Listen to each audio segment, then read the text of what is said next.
Hello students, today's topic is RBI is in dilemma, inflation और growth. RBI दुविधा में चल रही है कि वो इन्फ्लेशन को कम करे या आर्थिक विकास पर ध्यान दे। तो न्यूज़ क्या है?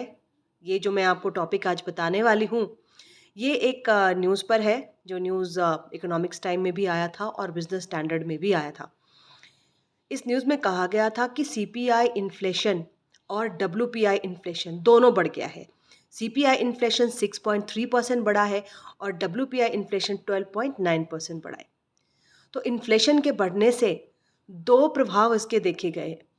पहला इसमें जैसा कि न्यूज़ में बताया गया था कि इन्फ्लेशन के बढ़ने से रुपये की जो वैल्यू है उसमें कमी आई है। ठीक है। और दूसरा जो इफ़ेक्ट इसमें बताया गया है वो बॉन्ड मार्केट का इफ़ेक्ट है कि बॉन्ड मार्केट में स्पाइक इन बॉन्ड यील्ड। तो एक एक करके ये सारे कॉन्सेप्ट मैं आपको बताऊंगी। सबसे पहले हम चलते हैं कि इन्फ्लेशन बढ़ा कितना है और इसका क्या इम्पैक्ट है। तो देखो, मैंने आपको जैसा पहले बताया, सीपीआई इन्फ्लेशन मतलब कंज्यूमर प्राइस इंडेक्स, उपभोक्ता मूल्य सूचकांक, इसमें वृद्धि देखी गई है। और दूसरा डब्ल्यूपीआई इन्फ्लेशन है ना, थोक मूल्य सूचकांक, उसमें भी वृद्धि देखी गई है। Both of them higher than expected. जितना आरबीआई ने सोचा था उससे ज़्यादा ये मुद्रास्फीति की दर देखी गई है। तो सबसे पहले इसका हम इम्पैक्ट देखेंगे रुपये पर। इसमें बताया गया है कि रुपये की वैल्यू गिरी है। तो देखो, रुपये की वैल्यू दो कारण से गिरी है। सबसे पहले तो हमें पता है स्टूडेंट्स की जो इन्फ्लेशन का प्रभाव होता है वो क्या होता है। मुद्रास्फीति जब आती है, लोगों के हाथ में क्रय शक्ति बढ़ जाती है, लोगों के हाथ में पैसे होते हैं और पूर्ति उस हिसाब से अगर नहीं बढ़ती तो मुद्रास्फीति आ जाती है। तो पहले बात तो रुपये की जो वैल्यू गिरी है वो इसके कारण भी गिरी है कि मांग बढ़ गई है। धीरे धीरे कोविड-19 का इम्पैक्ट जैसे जैसे कम हो रहा है, अर्थव्यवस्था में डिमांड बढ़ रही है। राइट। ये अच्छी बात है, डिमांड बढ़नी चाहिए और आरबीआई इसके लिए बहुत दिनों से ट्राई भी कर रही थी। जैसे आरबीआई ने लॉन्ग टर्म रेपो ऑपरेशन चलाया था, है ना, मैंने इस पर भी वीडियो आपको दिया है। आरबीआई चाहती थी कि डिमांड बढ़े। तो डिमांड बढ़ने से एक चीज़ तो होती है कि पूर्ति भी वैसी होनी चाहिए, अगर नहीं होगी तो इन्फ्लेशन बढ़ेगा। दूसरी बात, अब देखो, पैसे हाथ में हैं तो हम कुछ चीज़ों का इम्पोर्ट भी करेंगे। जो बिजनेसमैन हैं वो आयात भी करेंगे। आयात जब आप किसी कंट्री से करते हो तो उस कंट्री का पेमेंट आप किस में करते हो? रुपये में तो नहीं करोगे, डॉलर में करेंगे, है ना, क्योंकि डॉलर इज़ यूनिवर्सली एक्सेप्टेड। तो डॉलर की डिमांड बढ़ गई हमारी कंट्री में, लेकिन डॉलर की सप्लाई तो अचानक से बढ़ी नहीं। तो बिल्कुल मांग एवं पूर्ति का नियम यहाँ पर लगता है, डिमांड एंड सप्लाई। इंपोर्ट करने के लिए, आयात करने के लिए आपने डॉलर का डिमांड बढ़ा दिया, लेकिन डॉलर की सप्लाई अचानक से नहीं बढ़ी, तो क्या होगा? फॉरेन एक्सचेंज रेट का डिटर्मिनेशन, विदेशी मुद्रा का निर्धारण जो होता है, उसकी दर का जो निर्धारण होता है, उसके अनुसार रुपये की वैल्यू थोड़ी कम होगी। ठीक है। तो ये दो इम्पैक्ट है इन्फ्लेशन का। दूसरा इम्पैक्ट बॉन्ड मार्केट से रिलेटेड है। बॉन्ड मार्केट बहुत ही ईजी मार्केट है। देखो, ये जो मार्केट होता है, एक मनी मार्केट और एक कैपिटल मार्केट। तो बॉन्ड मार्केट का ये जो ट्रांजैक्शन है वो मैं कैपिटल मार्केट से रिलेटेड आपको बताती हूँ। जब भी कोई शेयर या कोई बॉन्ड पहली बार जारी होता है, उसको आप क्या कहते हो? उसको आप इनिशियल पब्लिक ऑफरिंग कहते हो, है ना। पहली बार कुछ अगर जारी हुआ है वो प्राथमिक बाजार में होता है। कैपिटल मार्केट को हम दो भाग में बांटते हैं ना, एक प्राथमिक बाजार, एक द्वितीयक बाजार। तो जब प्राथमिक बाजार में बॉन्ड की बिक्री हो रही होती है और उस वक्त अगर मान लो इन्फ्लेशन ज़्यादा है, तो आप क्या चाहोगे?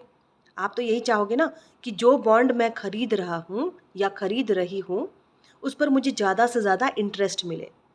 तो जब पहली बार आप बॉन्ड खरीद रहे हो प्राइमरी मार्केट में, तो आपने क्या डिमांड किया? हायर इंटरेस्ट रेट, कि भाई इन्फ्लेशन चल रहा है, महंगाई चल रही है, तो मुझे इंटरेस्ट बढ़ा के दीजिए। राइट। लेकिन सेकेंडरी मार्केट में क्या होता है स्टूडेंट? सेकेंडरी मार्केट में जो प्राइमरी मार्केट में आपने बॉन्ड खरीदा उसकी ट्रेडिंग होती है ना। पहले इशू किए गए जो बॉन्ड पहले से जारी हो चुके हैं उन्हीं की ट्रेडिंग होती है, लेन देन होता है, क्रय विक्रय होता है। तो सेकेंडरी मार्केट में हम आ जाते हैं। तो पहले से जो बॉन्ड है उनकी जब उस वक्त जब इन्फ्लेशन चल रहा है तो आप उस बॉन्ड पे क्या चाहोगे? इंटरेस्ट तो नहीं चाहोगे ना, यील्ड चाहोगे, प्राप्तियाँ। तो इन्फ्लेशन का दूसरा प्रभाव हमने बॉन्ड की यील्ड पर देखा, है ना।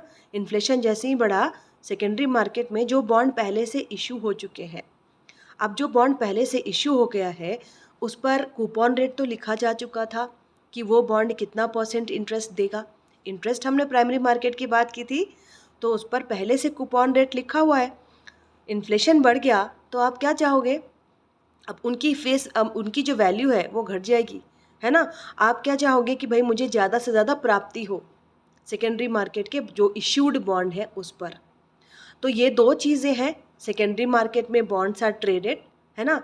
तो उस पर हम क्या डिमांड करते हैं, प्राप्तियों की ज़्यादा डिमांड करते हैं, यील्ड, जिसको हम कहते हैं यील्ड ऑन बॉन्ड्स, है ना। तो जब इन्फ्लेशन होता है तो आप चाहते हो कि बॉन्ड पर यील्ड ज़्यादा हो, प्राप्तियाँ ज़्यादा हो। और अगर प्राइमरी मार्केट में काम चल रहा हो जहाँ पहली बार बॉन्ड इश्यू हो रहा है तो आप इंटरेस्ट ज़्यादा चाहोगे, राइट। जैसे अगर आप छोटा सा उदाहरण ले लो कि अगर आप अपने पैसे को किसी को उधार पर दे रहे हो पहली बार, तो आप क्या चाहोगे, आप चाहोगे ना कि मुझे इंटरेस्ट ज़्यादा मिले, है ना। लेकिन आपने अपने पैसे को कहीं इन्वेस्ट कर दिया है ना, इन्वेस्ट तो आपने कर दिया है, आपने इंटरेस्ट की बात कर ली है। तो अब आप उस निवेश पर आप क्या चाहोगे, मुझे ज़्यादा से ज़्यादा प्राप्ति हो। वही है यहाँ पर बॉन्ड मार्केट का हिसाब किताब। जो इश्यूड बॉन्ड है उनकी ट्रेडिंग सेकेंडरी मार्केट में चल रही है, तो उस पर जैसा कि न्यूज़ में लिखा गया था कि इनकी यील्ड जो है वो बढ़ी है, ठीक है। तो ये दोनों प्रभाव इन्फ्लेशन के कारण देखे गए हैं। तो ये जो न्यूज़ था स्टूडेंट, ये न्यूज़ आपके मनी मार्केट से रिलेटेड भी था, कैपिटल मार्केट से रिलेटेड भी था, है ना। एक्सटर्नल मार्केट से भी रिलेटेड है और इंटरनल मार्केट से भी रिलेटेड है। तो देखो अभी आरबीआई जो है बिल्कुल दुविधा में है, आरबीआई इज इन डायलेमा कि क्या करे, इन्फ्लेशन को कम करे या विकास को ज़्यादा करे, आर्थिक विकास को ध्यान दे। अभी देखो इन्फ्लेशन को कम करने के लिए आरबीआई को क्या करना पड़ेगा, इन्फ्लेशन है मतलब मार्केट में मनी सप्लाई ज़्यादा है, सभी के हाथों में पैसे हैं, लोग डिमांड कर रहे हैं। तो आरबीआई को क्या करना पड़ेगा मनी सप्लाई को कम करने के लिए, जितनी भी रेट्स हैं उनको बढ़ाना पड़ेगा, है ना। मनी सप्लाई को कम करना है तो सारी रेट्स बढ़ा देगी, रेपो रेट बढ़ा देगी, रिवर्स रेपो रेट आरबीआई बढ़ा देगी, एमएसएफ की रेट बढ़ा देगी, जितने भी रेट्स हैं उन सभी को हाई कर देगी। सारे रेट्स हाई हो गए, इन्फ्लेशन तो चलो हम कंट्रोल भी कर लेंगे। आरबीआई ने अगर रेपो रेट को महंगा किया, रेपो रेट बढ़ाया, तो क्या इम्पैक्ट आएगा इकोनॉमी पर, आरबीआई से लोन लेना महंगा हो जाएगा, तो बैंक भी आगे महंगा लोन देंगी, है ना। तो निवेशक इतना महंगा लोन नहीं लेना चाहेंगे और निवेश में कमी देखी जाएगी, ठीक है। तो आरबीआई सोच रही है कि अभी क्या किया जाए, क्या मैं इन्फ्लेशन को डाउन करूं या मैं आर्थिक विकास को देखूं, क्योंकि अगर आरबीआई ने रेपो रेट या सारे रेट्स को बढ़ाया तो मार्केट में निवेश कम हो जाएगा, और निवेश के कम होने से आप लोग हैरट डॉमर का मॉडल याद रखिएगा, निवेश का दोहरा प्रभाव होता है ना। अगर निवेश कम हो गया तो क्या होगा, एक तो उत्पादन कम होने लगेगा, उत्पादन कम होगा तो उसका असर हमारे रोजगार पर भी जाएगा। उत्पादनकर्ता का अगर उत्पादन कम हो रहा है तो रोजगार कम देगा, रोजगार कम होगी तो क्रय शक्ति भी कम होगी, तो आर्थिक विकास बहुत पीछे चला जाएगा। तो इसलिए अभी जो न्यूज़ था, RBI is in dilemma, inflation और इकोनॉमिक डेवलपमेंट, है ना। तो ये बहुत ही बढ़िया टॉपिक है, इसलिए मैंने इस पर आप लोगों के लिए वीडियो बनाई। और इस टॉपिक से रिलेटेड कोई भी आपके पास क्वेरी हो तो आप मैसेज बॉक्स में डाल सकते हैं। एंड स्टूडेंट, ये जो टॉपिक है यूपीएससी पीटी के लिए भी इम्पॉर्टेंट है, यूपीएससी मेंस के लिए भी इम्पॉर्टेंट है, बैंक के एग्ज़ाम्स के लिए भी इम्पॉर्टेंट है, यूजीसी नेट जेआरएफ सभी के लिए इम्पॉर्टेंट है, ठीक है। क्योंकि ये टॉपिक आरबीआई से रिलेटेड है, हमारे इकोनॉमी से रिलेटेड है।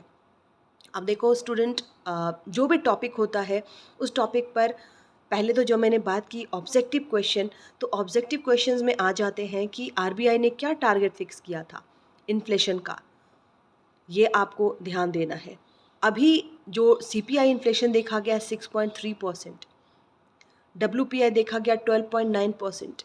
तो ये भी आपको, ये सारे थोड़े से आंकड़े आपको याद रखने हैं और एक एनालिसिस देना है कि अगर इकोनॉमी ऐसी दुविधा में फंस जाए तो आरबीआई को क्या करना चाहिए, इन्फ्लेशन कम करना चाहिए जो कि आरबीआई ने अपना टारगेट रखा था, या फिर आर्थिक विकास को ध्यान देना चाहिए, है ना, डिबेट वाला क्वेश्चन। तो आप लोग इस पर अपना नोट्स लिखिए और नोट्स लिखने में ये जो सारे पॉइंट्स मैंने बोले हैं उनको ध्यान में रखिएगा। तो ठीक है स्टूडेंट, और स्टूडेंट मेरे द्वारा नेट की क्लासेस ली जा रही हैं जिसमें मैं पर्यावरण की क्लास स्टार्ट करने वाली हूँ। तो अगर आप लोगों को मेरे से पढ़ना है तो you can message me on my number which is 7891851566। तो that's all for today. Thank you.